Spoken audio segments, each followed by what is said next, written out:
Hello बच्चों, आपका स्वागत है हमारे यूट्यूब चैनल पर। आज हम आपके लिए Delhi police head constable exam 2026 10 जनवरी की सेकंड शिफ्ट के क्वेश्चन का एनालाइज लेकर आए हैं और इसमें 30% लेकर आए हैं और इसमें जीके और प्लस इंग्लिश के क्वेश्चन भी हैं। और इसमें इस टाइप के क्वेश्चन है। कजली तीज उत्सव मुख्य रूप से राजस्थान के किस जिले से संबंधित है? A very rich man is called what? इसके लिए एक शब्द का चयन करना है। इजी ऑफ डूइंग बिजनेस सूचकांक। 1991 में भारत में आर्थिक सुधारों के समय वित्त मंत्री कौन थे? ही यहाँ पर खालिस्तान है। An accident. दही में स्वाद, जो खट्टा स्वाद किस अम्ल के कारण होता है? इस टाइप के हम 30% लेकर आए हैं। आइए समझते हैं। तो सभी बच्चे हमारे क्लास से जुड़े रहना और सभी बच्चे कमेंट भी करते चलना। तो पहला प्रश्न आपके सामने है। 1991 में भारत में आर्थिक सुधारों के समय देश के वित्त मंत्री कौन थे? तो यहाँ पर चार ऑप्शन है, तो चारों में से कौन सा आंसर है? तो सभी बच्चे कमेंट करिए। तो इसका सही आंसर है option number C, doctor Manmohan Singh.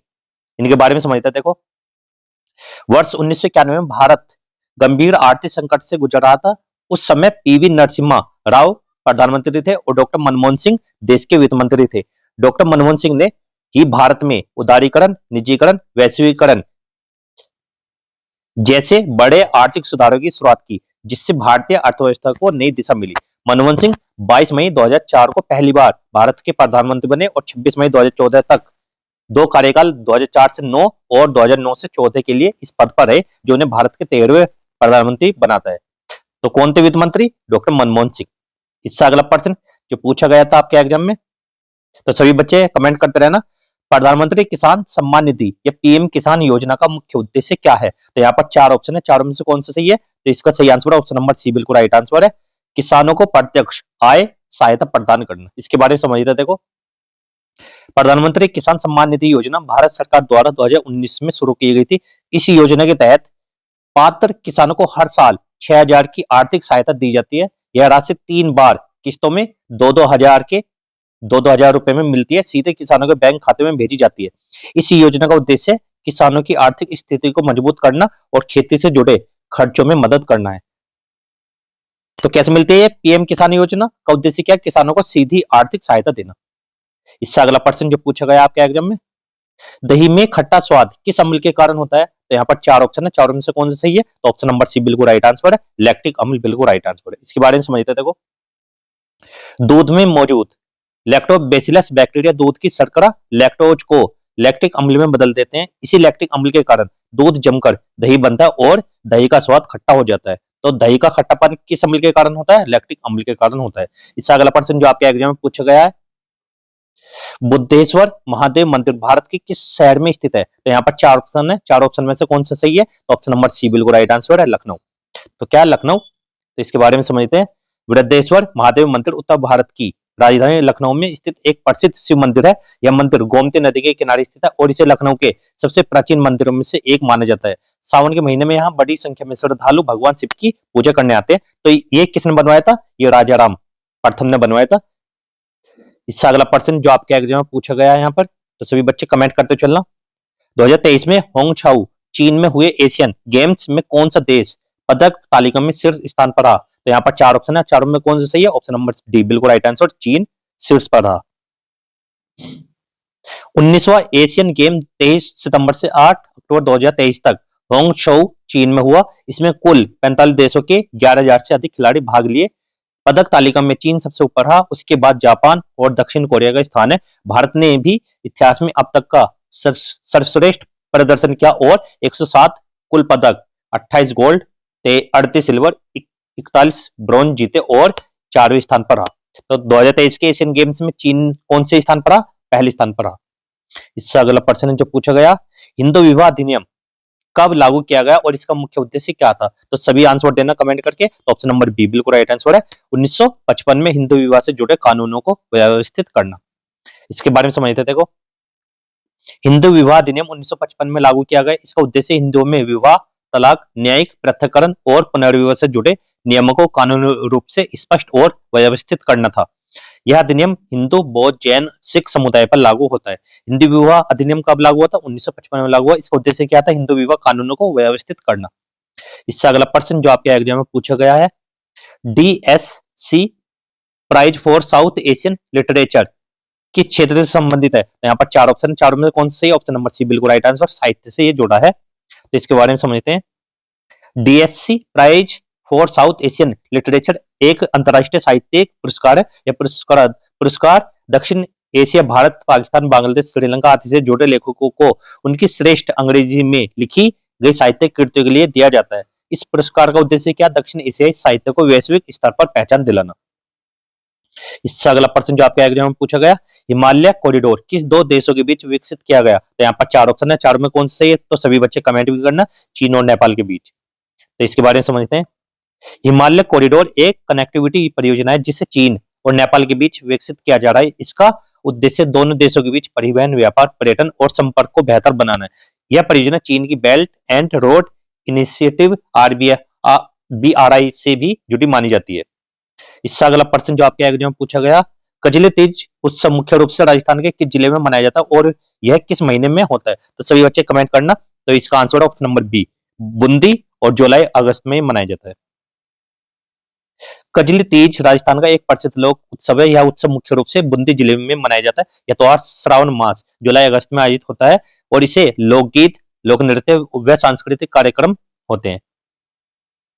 इससे अगला प्रश्न है, क्वाड किन देशों का समूह है? तो यहाँ पर सभी बच्चे कमेंट करना। ये option number B, Bharat, America, Japan, Australia. तो इसके बारे में समझते हैं। क्वाड चार देशों का एक अनौपचारिक समूह है।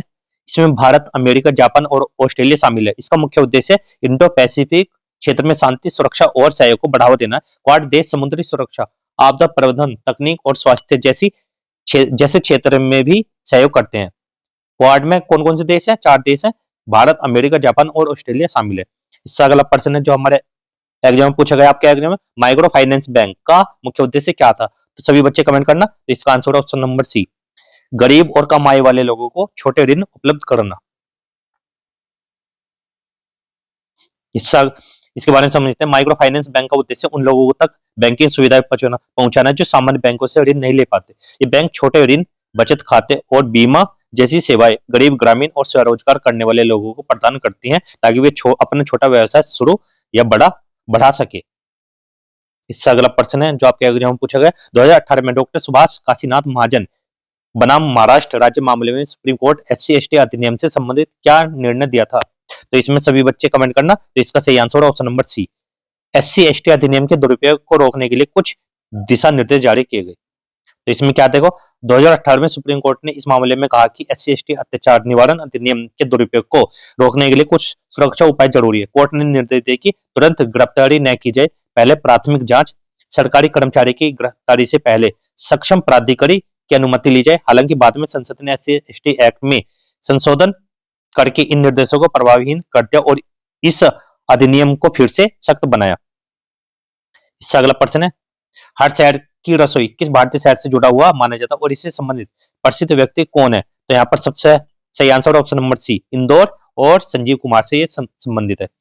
इंदौर शहर को उसके विविध और प्रसिद्ध व्यंजनों के कारण हर शहर की रसोई या फूड कैपिटल कहा जाता है। यहाँ पोहा, जलेबी, सराफा, छप्पन दुकान जैसे खाद्य स्थल प्रसिद्ध है। प्रसिद्ध शेफ संजीव कुमार का संबंध भी इंदौर से माना जाता है जिसके कारण यह पहचान और मजबूत थी। इससे अगला प्रश्न जो आपके एग्जाम में पूछा गया है, अनुसूचित जनजाति अत्याचार अधिनियम क्या है और इसे क्यों लागू किया गया? तो यह है ऑप्शन नंबर बी, बिल्कुल राइट आंसर है।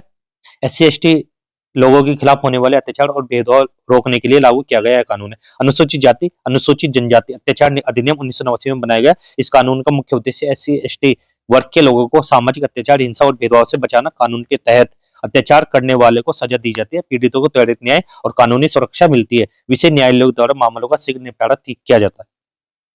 इससे अगला प्रश्न है, A very rich man is called what? इसका क्या है? इसका सही answer option number A, millionaire है। अत्यधिक धन वाला व्यक्ति जिसे लाखों या करोड़ों की संपत्ति हो उसे मिलियनेयर कहते हैं। यदि कोई व्यक्ति अरबों का मालिक हो उसे बिलियनेयर कहा जाता है। टाइकून और मैग्नेट भी धनी व्यक्ति के लिए इस्तेमाल होते हैं, लेकिन सामान्य रूप से अत्यधिक धनी के लिए क्या होता है? मिलियनेयर। इससे अगला प्रश्न, इंसेस्टेड के साथ प्रीपोजिशन कौन सी यूज होती है? तो यहाँ पर ऑप्शन नंबर ए बिल्कुल राइट आंसर, ऑन प्रीपोजिशन का यूज होता है। अंग्रेजी में इंसिस्ट क्रिया के साथ हमेशा ऑन प्रीपोजिशन का उपयोग होता है। इसका अर्थ किसी बात पर दबाव डालना, कमजोर देना होता है। तो यहाँ पर क्या है? ऑन का यूज होता है। इससे अगला प्रश्न है, ही यहाँ पर खालिस्तान एन एक्सीडेंट, तो यहाँ पर कौन सा ऑप्शन है? ऑप्शन नंबर बी बिल्कुल राइट आंसर है, मेट।